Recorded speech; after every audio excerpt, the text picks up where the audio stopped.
When Russo's estranged family sends her a mysterious birthday package, her instincts scream danger. But what's inside isn't a gift, it's a trap designed to destroy her life.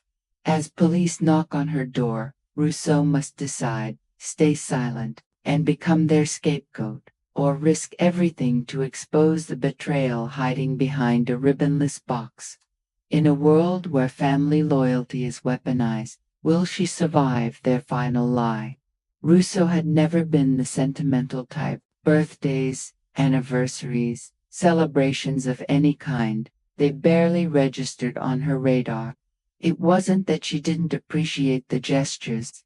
She just didn't see the point in marking time with balloons and cake. So when the doorbell rang, on the morning of her 34th birthday, it wasn't anticipation that stirred her, but mild curiosity. Jason, her husband, was the one who noticed the box first. A medium-sized package sitting on their porch.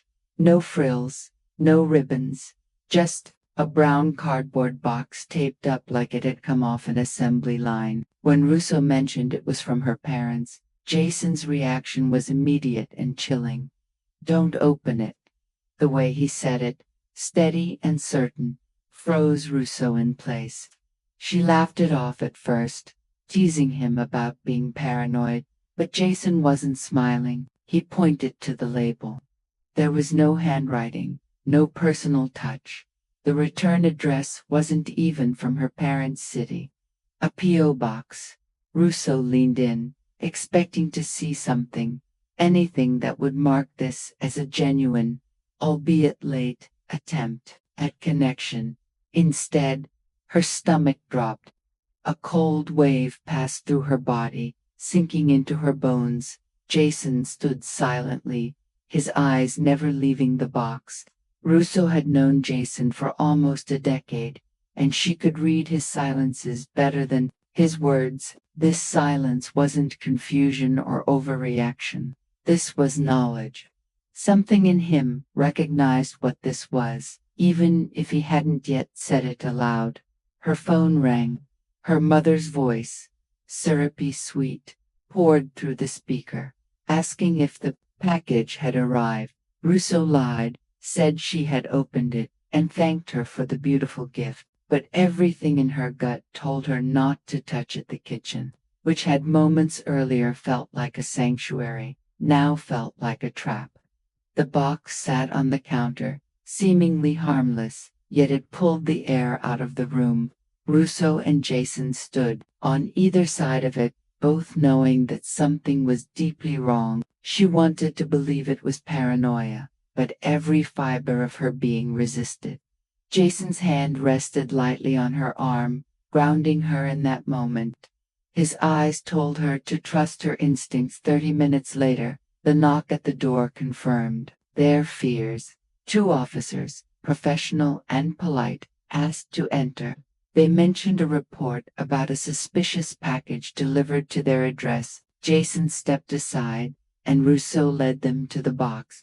It felt like presenting evidence in a trial she didn't know she was part of. The officers examined the package with gloved hands, their movements precise and methodical. One officer noted the absence of a traditional return address, and his partner raised an eyebrow at the P.O. box as they prepared to open the box. Russo felt her pulse quicken. The blade sliced through the tape with a muted hiss, revealing the contents inside. Bubble wrap, decorative art pieces, certificates of authenticity, and a shipping slip with her name.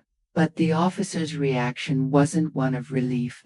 He scanned a QR code on the bottom of a figurine, and the 2 officers exchanged a look that Russo couldn't decipher. "Do you know what these are?" the officer asked. "They look like art," Russo replied, though her voice lacked conviction. The officer nodded slowly. "Do you know where they came from?" Russo shook her head, maintaining her composure. "My parents sent it to me as a birthday gift." The officer paused, considering her response. "Do you have proof of that?" Russo picked up her phone and played the recording of her mother's earlier call. Her mother's voice filled the room, sweet and hollow, confirming the package was there. Little gift. The officers decided to confiscate the package for further investigation. But before they left, they assured Russo that she wasn't being charged at this time.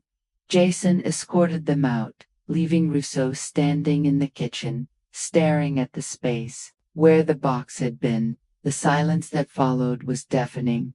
The days that followed were a blur of questions, digital trails, and unspoken fears. The police returned, not with accusations, but with evidence that painted a disturbing picture. Documents, business licenses, and contracts all bore Russo's name and forged signature. A digital signature filed under her name connected her to a business email address she had never created. Her identity had been stolen, not by strangers, but by her own family. Jason stood by her side as the detective detailed the extent of the deception. Ellie had constructed an elaborate fraud scheme, using boutique art sales as a front for smuggling contraband. The operation was meticulous, designed to exploit legal loopholes and mask illegal shipments under the guise of artistic commerce. The fact that Russo's name appeared on official documents was no coincidence. Ellie had deliberately crafted this narrative, with her parents aiding and abetting her every step of the way. The betrayal was suffocating. Russo had spent her entire life in the shadow of Ellie's manipulations, but this was beyond anything she could have imagined. Her family had not only used her name but had attempted to make her the fall guy in a federal investigation. Every memory of being blamed for Ellie's mistakes, every moment of undeserved punishment, came rushing back, sharper and more painful than ever before. Determined not to be their scapegoat this time, Russo began documenting everything. She recorded every conversation, compiled every message, and worked closely with the authorities. The detective, a woman named Detective Marlowe, became an unexpected ally. Marlowe's calm, methodical approach provided Russo with a sense of control amidst the chaos. With Jason's unwavering support and Marlowe's guidance, Russo was prepared to reclaim her narrative. The legal proceedings were as exhausting as they were validating. Ellie faced charges of wire fraud, identity theft, and business fraud. The evidence was overwhelming. Still, she managed to negotiate a plea deal, probation, a substantial fine, and a ban from obtaining any business license for the foreseeable future. Russo's parents were charged with conspiracy and aiding and abetting. Their punishment, though less severe, was a public admission of guilt, community service, and financial penalties that stripped them of the comfortable facade they had always hidden behind. Russo chose not to attend the hearings. She didn't need to see her sister's crocodile tears or her mother's performative regret. Instead, she read the court transcripts, each mention of her name a stark reminder of the life they had tried to steal. Their apologies never came. Not once did they acknowledge the depth of their betrayal. Weeks later, her parents requested a meeting. A cafe near the courthouse was their chosen battleground, a neutral ground that felt anything but neutral. Russo arrived late, intentionally, asserting control over a narrative they had tried to dictate. The conversation was predictable. Excuses wrapped in concern, justifications cloaked in faux regret. They painted Ellie as fragile, Russo as resilient, as if that somehow balanced the scales. Russo listened, not because she cared for their explanations, but to mark the finality of it all. Their words were hollow, their remorse performative. She stood, leaving them with the bill and a parting remark that severed any remaining ties. That night, she deleted their contact information, removed their names from emergency lists, and mentally closed the chapter they had stained with deceit. Life after the storm was a quiet recalibration. Russo and Jason rebuilt their routines, cherishing the simplicity of mundane mornings and unremarkable evenings. The absence of her family's influence felt like a liberation, a chance to redefine her identity on her terms. But beneath the surface, Russo knew the story wasn't entirely over. People like Ellie didn't vanish quietly. Subtle inquiries began to surface from journalists piecing together the larger smuggling network. Offers for interviews and exclusive stories were declined. Russo chose silence, not out of fear, but as an assertion of control. Her story was hers to keep, not theirs to exploit one evening. As the sun bathed their kitchen in a golden glow, Jason presented her with a small box, a real gift this time, wrapped with care and sincerity.